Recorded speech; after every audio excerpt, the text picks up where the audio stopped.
오늘은 사도행전 20장 말씀을 보도록 하겠습니다. 늘 사도 바울이 가는 곳마다 소동이 일어났습니다. 사도 바울 자신의 의지와는 다르게 분쟁의 아이콘이 되어버렸습니다. 자신이 원하는 시리아로 들어가려고 하는 길에 유대인들이 죽이려는 계획 때문에 마케도니아로 돌아가는 길을 택하기도 합니다. 지역을 옮겨 다닐 때에도 따르는 사람들을 먼저 배로 보내고 바울은 걸어서 합류하기도 합니다. 왜요? 유대인들의 혹은 미행이나 죽이려는 계획을 피하고 따돌리기 위해서였을 것입니다. 그런 와중에도 사도 바울이 만나는 성도들에게 한 일이 무엇입니까? 성경에 보니까 여러 지방을 돌아다니면서 여러 가지 말로 성도들을 격려하였다. 이렇게 표현하고 있네요. 여러 가지 말이라는 뜻이 뭘까요? 성경을 좀 자세히 읽어보면 느끼실 수 있을 겁니다. 사도 바울은 먼저 강론을 했고 격려했고 위로하는 일을 했다는 말이 나옵니다. 여러 가지 말은 다시 말로 세 가지를 했다는 얘기죠. 강론과 격려와 위로의 일을 했습니다. 첫 번째로 강론을 말합니다. 당시는 성경이 구약 성경이었기 뿐이었기 때문에 대부분 구약에 나타난 예수님에 대한 변론과 예언에 집중되어 있었을 것입니다.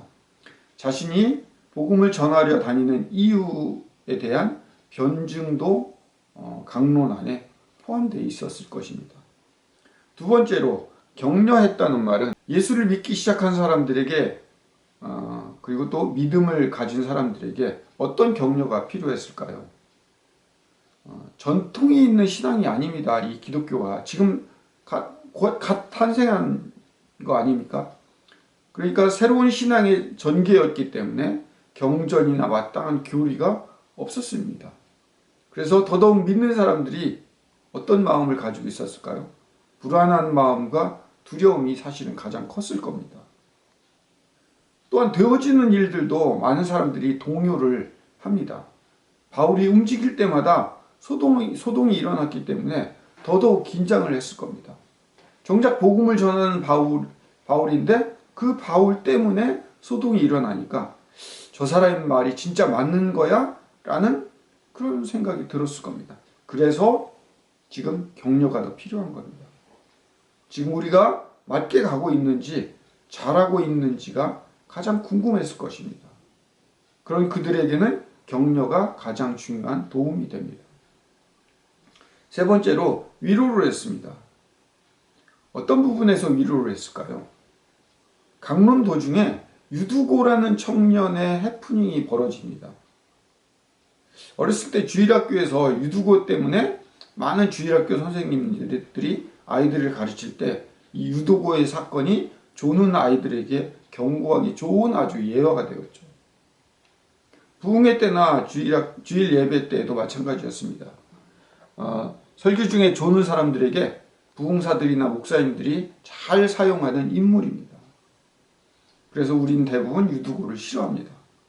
왜 하필 거기서 졸아서 후대에 설교 시간에 조는 모든 사람들의 대표로 욕을 먹는 사람이 되었는지 모르겠죠. 하지만 오늘 20장의 핵심을 잘 읽어봐야 돼요. 유두고의 사건은 12절에 결론을 내리고 있어요.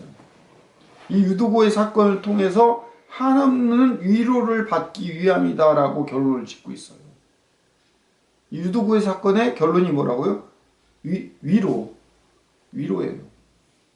유두고가 죄발로 왔든 억지로 끌려왔던 그날따라 너무 피곤한 일이 있어서 졸았든 아니면 천성적으로 게을러서였던 간에 중요한 것은 죽을 뻔했다가 살아난 일입니다. 그리고 하나님의 도우심으로 기적을 경험한 사건입니다. 모이는 사람들은 지금 어떤 상태예요? 불안한 상태예요. 격려를 아무리 많이 받아도 부족한 사람들입니다. 그런 그들에게 유두고를 통해서 하나님께서 위로를 하고 계시는 거예요.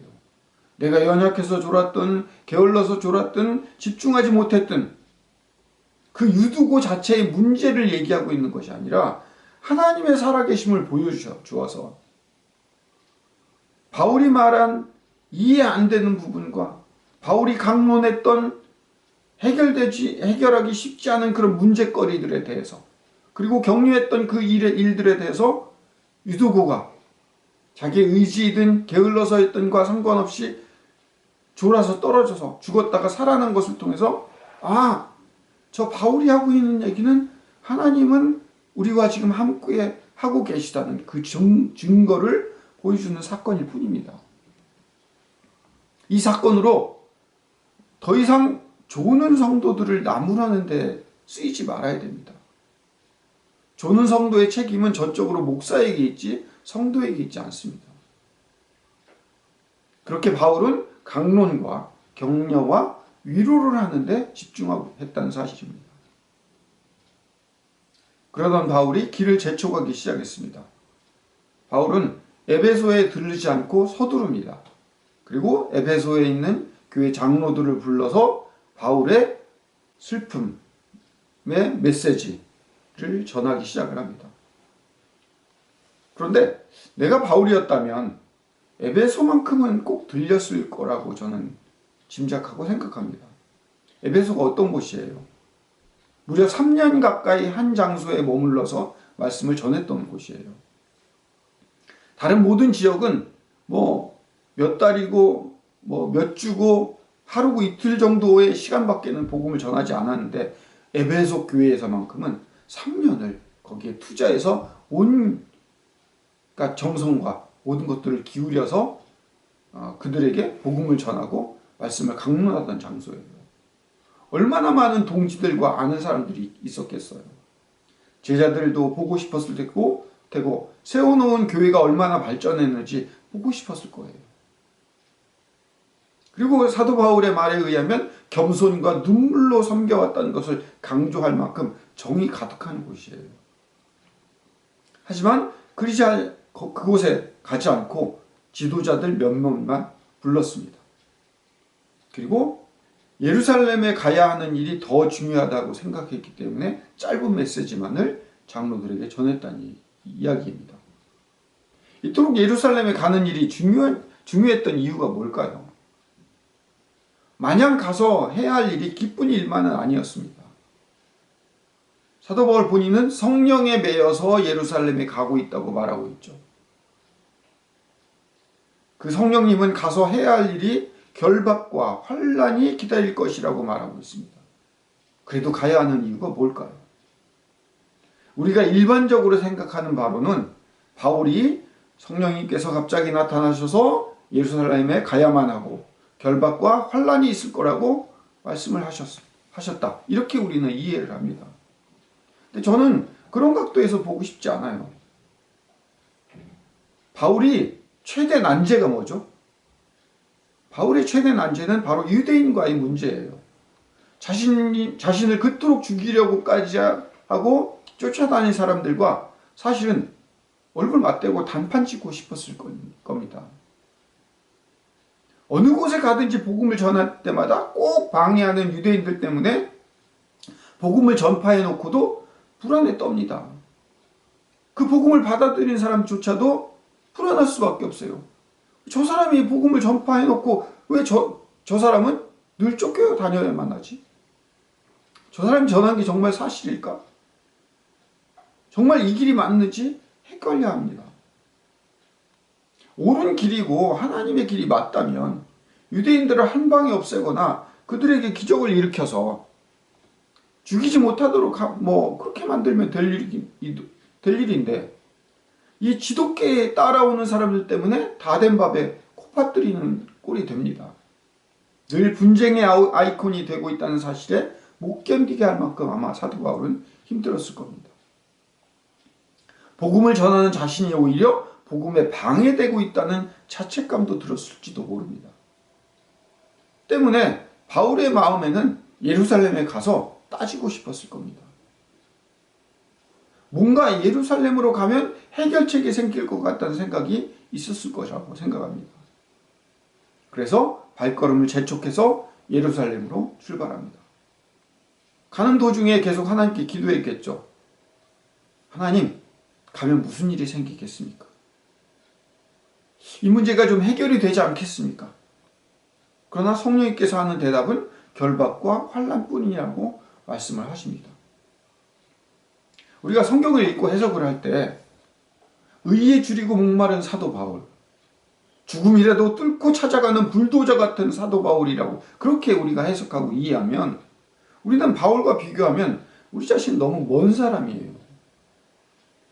우리가 감히 따라갈 수 없는 인물이 되고 맙니다. 물론 그런 선지자적이고 선구자적인 삶을 살았기 때문에 후대 사람들에게 모범이 되는 사람으로 남을 수도 있겠죠. 따르고 싶은 사람으로 나도 그 길을 따라 가리라 그런 마음을 줄 수도 있는 그런 사도 바울일 수도 있겠죠. 그러나 정말 그럴 수 있는 사람이 우리 크리스찬 중에 몇 명이나 될까요? 그런 특별한 사람을 위해서 사도 바울이 쓴 13권의 서신서들이 쓰여졌을까? 그렇게 생각해 본다면 막연히 사도 바울을 위대한 인물로만 만들 수는 있을까? 그렇게 생각을 합니다. 사도 바울에게는 지독히도 따라다니는 유대인과의 갈등, 사실은 자신이 그런 유대인이었어요. 기독교인들을 죽이는 선봉에 섰던 사람이기 때문에 누구보다도 자기 자신에게 달려드는 사람들을 가장 잘 이해하고 그들의 마음을 알 수 있는 사람이었어요. 또 그 속에서도 예수님을 만난 이후에 결국은 배신자로 평생을 살아갈 수밖에 없는 그 바울입니다. 목숨 걸고 따라다니는 유대인들에게 결국 나는 배신자 이상도 이하도 아닌 그런 존재였을까? 갈등이 많았을 거예요. 내가 가고 있는 길이 정말 옳은 길인가? 옳은 길로 가고 있긴 한 건가? 수많은 고민으로 성령님께 물었을 겁니다. 어떤 길이 맞습니까?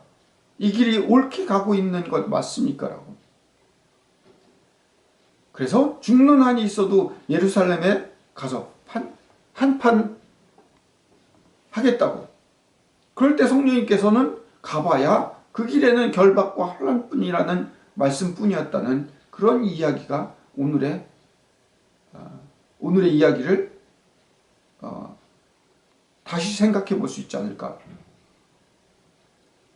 그럼에도 에베소 장로들에게 격려하고 위로합니다. 29절에 사나운 이르들이 와서 양떼를 마구 해야 할 것이라고 말하고 있습니다. 우리 신앙이 그렇습니다. 알 수 없고 힘들고 벅차고 숨이 깔딱깔딱 넘어올 것 같은 그런 상태입니다. 하나님만 만나면 옳은 길로만 가면 무언가 형통하고 잘 되는 길로만 갈 수 있을 것 같지만 우리의 현실의 삶은 전혀 그렇지 않습니다. 우리는 예루살렘과 같은 곳을 찾아가서 무언가 문제를 해결하면 모든 일이 바뀌고 뒤집어질 수 있을 것 같은 그런 착각에 빠져서 살아갑니다. 하지만 우리가 바라는 것은 그 속에는 없습니다. 그럼 하나님은 안 계시는 건가? 그건 아닙니다. 27절에 오늘 20장에 나와 있는 전체의 해답이 있습니다. 그것은 내가 주저하지 않고 여러분에게 하나님의 모든 경륜을 전해주었기 때문이다. 이렇게 에베소 사람들에게 격려합니다. 하나님의 모든 경륜 안에 있는 하나님의 섭리라는 거예요. 사도 바울이 복음을 전하는 자인데도 복음의 분쟁의 아이콘이 되는 이 동전의 양면과 같은 이 상황이 하나님의 경륜 안에 있고 하나님의 섭리 가운데 있는 일이라는 거예요. 그러기에 우리에게는 서로의 격려와 위로가 필요할 뿐입니다. 왜냐하면 우리는 잘 가고 있기 때문입니다. 이리가 나타나서 우리를 해하려고 하고 문제를 일으키지만 우리에게 문제가 일어나고 해하려는 일에 집중하지 말고 우리가 바라볼 분은 하나님이라는 사실입니다. 하나님은 유두고로도 우리를 격려하십니다. 억지로 끌려왔던 우리가 피곤해서 졸든 그런 어떤 상황에도 불구하고 하나님은 그 일을 통해서 살리시고 위로하시기 위해서, 우리가 잘 믿기지 않고 이 문제가 해결되지 않아서 분쟁의 씨앗이 되어서 갈등을 겪고 있는, 그래서 이걸 믿어야 될지 말아야 될지 모르는 이 상황에서 갑자기 나타난 우리의 실수, 우리의 문제인 유두고를 통해서 우리를 위로하시고 결국은 격려하시는 분이 하나님이라는 사실입니다. 35절에 수고하여 약한 사람들을 돕고 주는 것이 받는 것보다 복이 있다 하신 말씀대로 살아가는 격려와 위로만이 우리를 믿음 있는 사람으로 만듭니다. 그래서 우리는 서로를 격려하는 일이 믿음을 갖는 일입니다. 힘들게 버텨나가고 있는 이 길은 바로 하나님이 우리를 위한 알맞은 맞춤의 길이고 사도행전, 우리 행전 속의 우리의 삶입니다. 우리는 잘하고 있고 잘 버텨나가고 있다는 사실을 서로 격려하면서 경륜의 한가운데를 지나가고 있다는 사실을 기억하고 살아가시는 저와 여러분들 되시기를 축복합니다.